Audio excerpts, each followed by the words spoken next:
मणिकर्णिका पुष्पा से इस तरह कहने लगी, ठीक है, लेकिन अब इस वक्त मैं भूमंडल में कदम नहीं रख सकती।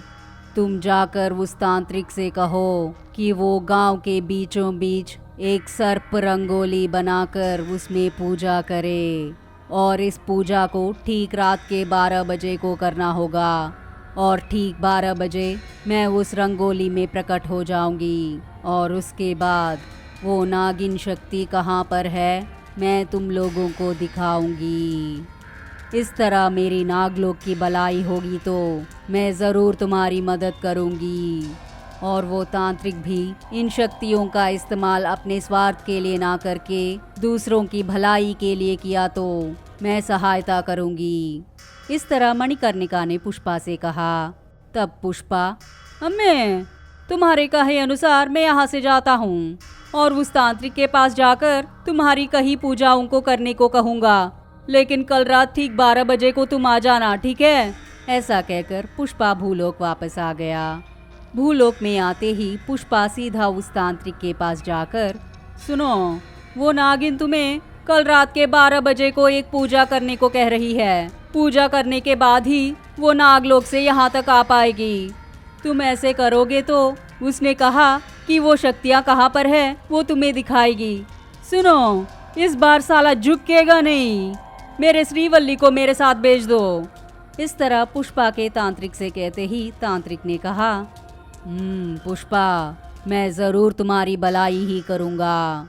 मेरी वजह से इस गांव को या इस गांव के लोगों को कोई हानि नहीं होगी। मैं उन शक्तियों को इसलिए प्राप्त करना चाहता हूँ क्योंकि वो शक्तियाँ किसी दुष्ट के हाथों में ना पड़ जाए। वो शक्ति अगर यहीं पर रही तो दुष्टों का खतरा हमेशा रहेगा। इसलिए मैं उस शक्तियों को पाकर वापस उन शक्तियों को मणिकर्णिका को देने का ही मेरा इरादा था। ये सुनकर पुष्पा ने कहा, ओए, मैं आज तक तुम्हें बहुत बुरा समझा, लेकिन तुम तो बहुत भले इंसान निकले। ठीक है, मैं तुम्हारी ज़रूर मदद करूँगा, और फिर मेरे श्रीवल्ली को मेरे साथ भेज दो।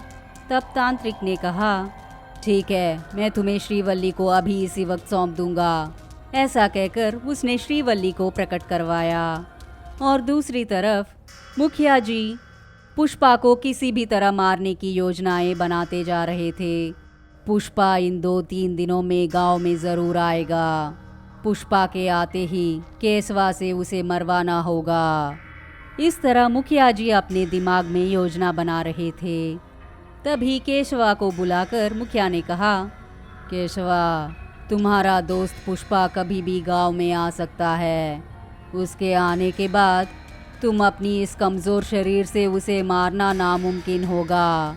इसलिए मैं तुम्हें एक जहर की पोटली दूंगा। तुम उस जहर को उसके खाने में मिलाकर उसे खिलाओ। ये सब सुनकर केशवा अपने मन में इस तरह सोचने लगा, अरे साला, लगता है ये पुष्पा को मार के ही रहेगा। अच्छा हुआ कि मैं इसकी बातों को मानने का नाटक किया, वरना ये काम किसी और को देकर पुष्पा को मरवा के ही रहता। तभी मुखिया जी, ओए केशवा, क्या सोच रहे हो? इस तरह मुखिया जी केशवा से कहते ही केशवा ने कहा, ठीक है, उस जहर को मुझे दीजिए, मैं उसको खिला के आ जाता हूँ। इस तरह हम दोनों के लिए पुष्पा की समस्या हल हो जाएगी। इस तरह केशवा ने कहा। और फिर मुखिया से केशवा जहर लेकर जब वो जा रहा था, तभी केशवा को पुष्पा अचानक से दिखाई दिया। ओए केशवा, कहाँ पर हो? कैसे हो? उस मुखिया ने तुझे छोड़ दिया क्या? साला, फिर से अगर उसने तेरे शरीर पर हाथ लगाया ना तो मैं उसको टुकड़े टुकड़े करके मार दूंगा। उसको पता नहीं क्या कि केशवा मेरा दोस्त है। साला, इस बार तो झुकेगा नहीं केशवा। अगर उसने तुम्हें मारा तो मैं उसको सीधा ऊपर पहुंचा दूंगा। साला, हर एक को मार कर दफना दूंगा। ये सुनकर केशवा ने कहा, ओए मचा, तुम मेरे बहुत प्यारे दोस्त हो मचा। तुम्हें मरवाने के लिए मुझे मुखिया ने यहाँ पर भेजा है। ये देखो, उसी ने मुझे ये जहर दिया और कहा कि मैं तुम्हारे खाने में इसे मिला दूं। और इस बात के लिए मैं भी मान गया, क्योंकि वो किसी और से भी तुम्हें मरवा सकता है। मैंने तो उसकी हर बात को मानने का नाटक किया है। कल सुबह उसके ही आंखों के सामने मैं तुम्हें ये जहर दूंगा और तुम इसे खाकर मरने का नाटक करो। उसके बाद तुम्हारे विश्व रूप को दिखाना। इस तरह केशवा ने पुष्पा से कहा। तो पुष्पा ने कहा, साला कल ही सभी कामों को पूरा करके रहूंगा। और फिर दोनों अपने अपने रास्ते में चले गए और प्लान के हिसाब से ही केशवा मुखिया की आंखों के सामने पुष्पा के शराब के बोतल में जहर मिलाने का नाटक किया। और फिर केशवा पुष्पा के पास जाकर उस शराब के बोतल को पुष्पा को दिया। मच्चा, जैसे हमने सोचा वैसे ही मरने का नाटक करना और बाद में मुखिया के आते ही तुम अपनी कुल्हाड़ी से एक वार कर देना। इस तरह केशवा ने कहा। और पुष्पा भी जैसे उन दोनों ने सोचा वैसे ही केशवा के दिए शराब को पीकर उसने मरने का नाटक किया। और तभी मुखिया जी सामने आकर, ओए केशवा, तूने अपनी काम को अच्छी तरह से कर दिया रे, और आज के बाद इस पुष्पा की समस्या हम दोनों को नहीं रहेगी। अब तो इस पूरे सिंडिकेट का मैं ही किंग हूँ। इस तरह मुखिया जोर जोर से चिल्लाते हुए कह रहा था। तभी अचानक से पुष्पा, साला झुकेगा नहीं, इस सिंडिकेट का राजा तो सिर्फ मैं ही हूँ। साला तूने मुझे मारने की बहुत बड़ी साजिश रची थी ना, लेकिन अच्छा हुआ कि ये केशवा मेरा दोस्त है, इसलिए मैं बच गया, वरना कोई और होता तो मैं मर ही जाता। तुझे ऐसे ही छोड़ दूंगा तो मेरे लिए हमेशा डेंजर बन के रहोगे। और अचानक से पुष्पा अपनी कुल्हाड़ी से एक बार में मुखिया जी के सर को काट दिया।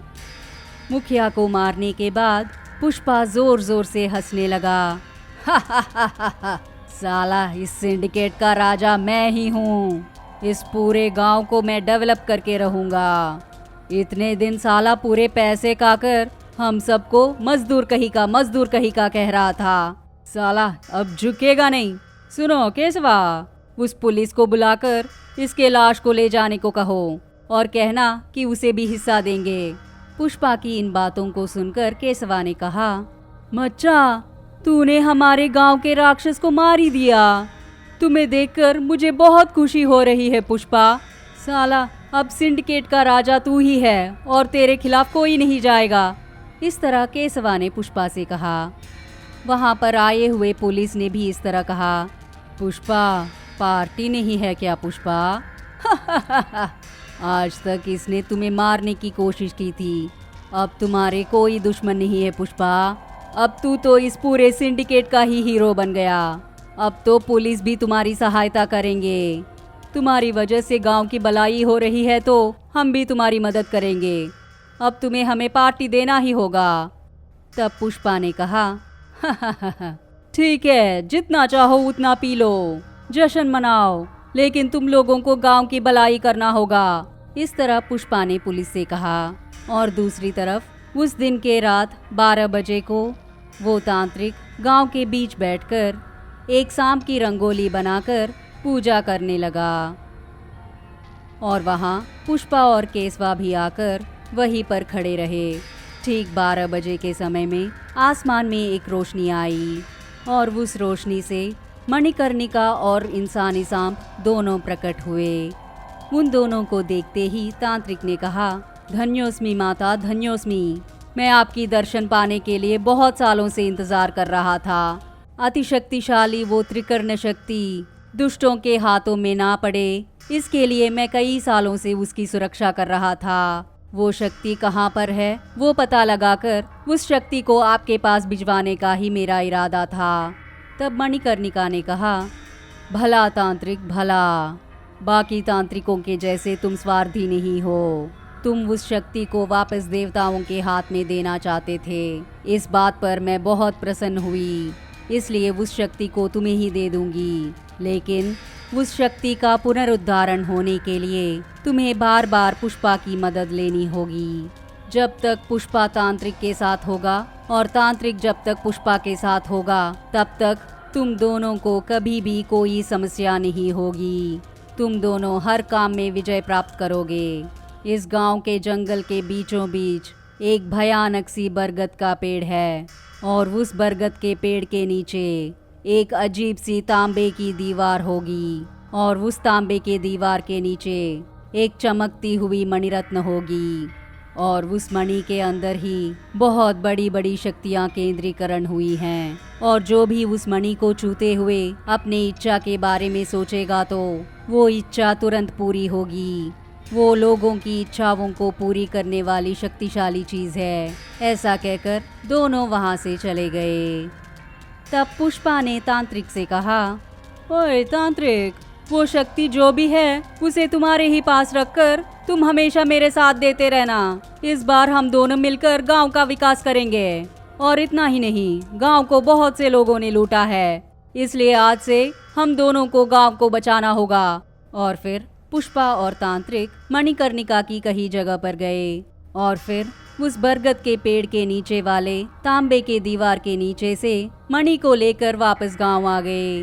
पुष्पा ने गांव वालों से कहा, सुनो, आज तक बहुत सारे सुअर आकर हमारे गांव को लूट लिया है, लेकिन आगे से तुम सब लोग किसी को भी पैसे मत देना। आप लोगों को आपकी मेहनत का पूरा फल मिलना चाहिए। और अगर तुम लोगों को कुछ चाहिए तो मुझे बताइए। सिंडिकेट अब मेरे हाथ में है, इसलिए तुम लोगों की जरूर मदद करूंगा। आगे से कोई भी हमें मजदूर कहीं का कहकर नहीं बुलाएगा, समझे? साला झुकेगा नहीं। इस तरह पुष्पा ने गांव वालों से कहा। ये सब सुनकर गांव वाले बहुत खुश हुए और उस दिन से सभी गांव वाले पुष्पा को राजा की तरह देख रहे थे और उसे राक्षस का अंत करके गांव की भला करने वाले इंसान की तरह मानने लगे।